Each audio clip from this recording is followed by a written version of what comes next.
Tonight, the opposition is concerned about job opportunities in Western Australia. The WA Department of Health is accused of penny pinching after it reviews plans to raise hospital parking fees. Good evening, I'm Ivan Leung. And I'm Joanna Lettenmaier. Also tonight, Hong Kong prepares for the District Council elections and a special report on Chile's Army Parade rehearsal for the National Day.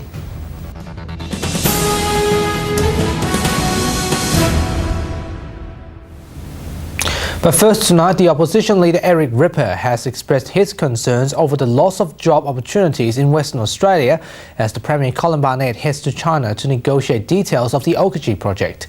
With the Australian dollar set to rise, there are fears of the competitiveness of the industries would be harmed. Opposition leader Eric Ripper expressed his disillusionment with Colin Barnett, saying that the Premier had not done enough to secure jobs in Western Australian manufacturing workshops during the current resource boom.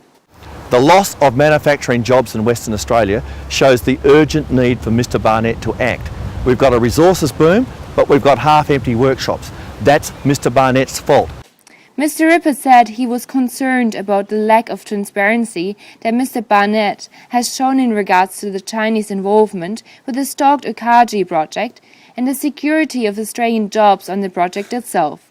Well, I'd really like to know what assurances and guarantees Mr Barnett has received from the Chinese about the progress of the Oakajee project. The last time he negotiated on Oakajee, he had a preference clause not for Australian workers, but for Chinese companies. The opposition is looking to bring a new bill that will call for transparency in Western Australian jobs. The new bill will again focus on transparency on this issue. The public are being kept in the dark by Mr Barnett. In response to Mr Ripper's statement, Commerce Minister Simon O'Brien told DHK News that the job losses in the industry have been exaggerated and they do not take into account seasonal adjustments in manufacturing activities. He went on to say that although Australian manufacturing has a challenge due to the high Australian dollar, Western Australia has the lowest unemployment rates in the country. And Australia is one of the lowest unemployment rated countries in the world. As far as the challenge towards the Premier's dealing with Chinese companies, Mr O'Brien said that Western Australia currently has mining projects of around 80 to 90%. He says that contracts valued at $4 billion awarded to local-based supply companies in August have been a positive addition to this. Isabel, Huther, DHK News. The WA Health Department has unveiled plans to raise parking costs, with fees set to double by July 2014. However, the department denies this action is a revenue-boosting exercise. Shibs has this report. The rising costs of living, such as electricity, water, gas, petrol and groceries, has put many WA families into deep water. But the bad news doesn't stop there, with the WA Health Department now admitting that they are implementing increases in hospital parking fees.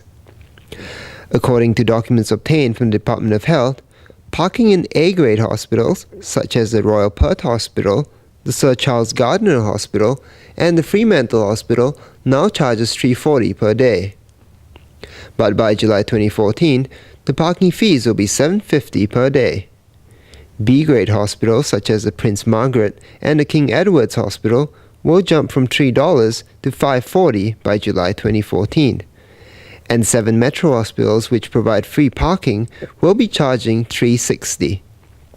The Shadow Health Minister Roger Cook has accused the state government of penny pinching and being mean-spirited. The government needs to strike a balance between the costs associated with running these hospital car parks and what is essentially the public can afford to pay.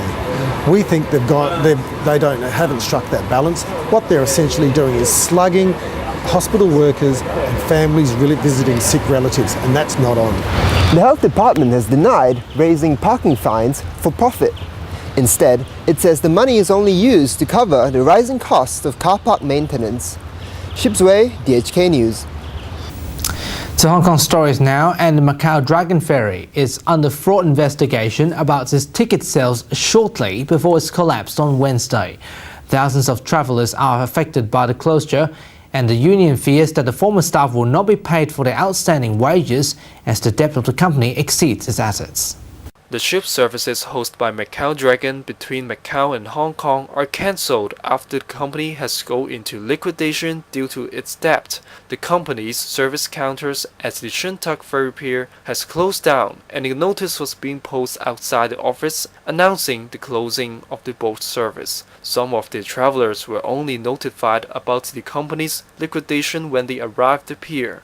According to the liquidators, the ship company has sold more than 150,000 tickets and owned its employees' salaries estimated around 1.5 million Hong Kong dollars.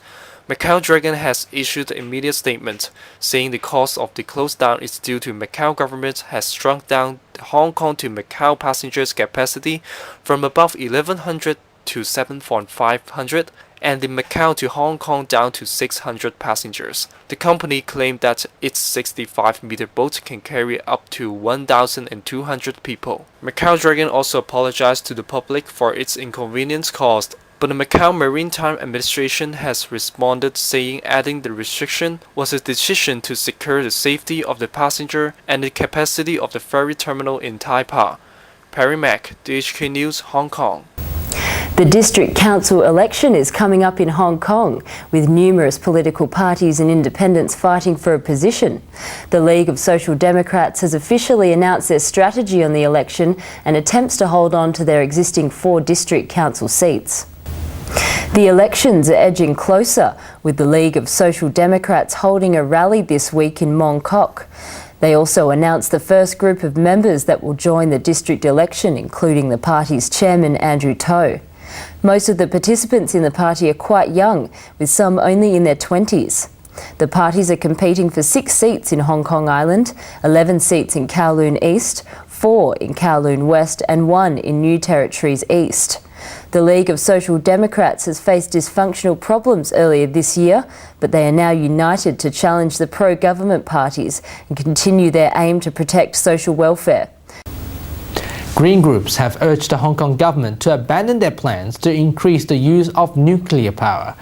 Riding on the back of the recent Fukushima disaster, a survey of 1,000 people carried out by the WWF, Greenpeace and Friends of the Earth concluded that the vast majority opposed the government's move.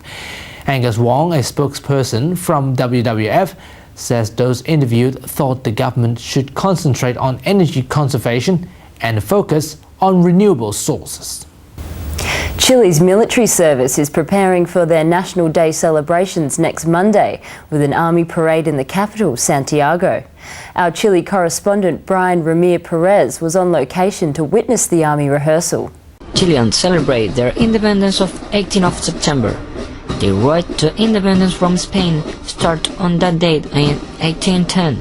Although they will have to fight for 8 more years to earn their total freedom. Chile celebrated the 18th of 1810 with great fanfare. Chile officially proclaimed independence on February 12 of 1818.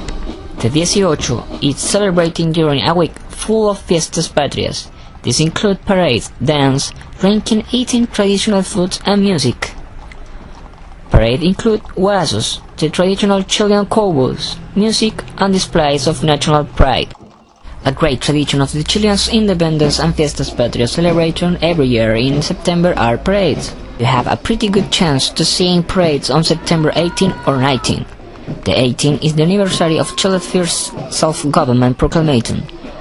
The 19 is a military day. Between these 2 days, you should be able to get your fill of parades and marching. On the 19th, there are very large military parades that displays an impressive look at Chile's army force.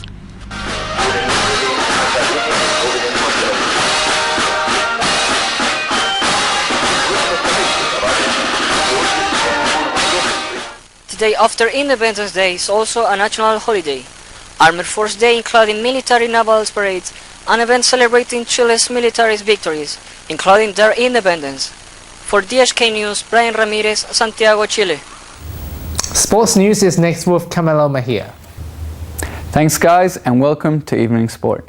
The European Champions League has kicked off in fine style with Manchester United drawing 1-1 with Spanish side Benfica, while their crosstown rivals Manchester City were also held to a draw against Italian-based Napoli.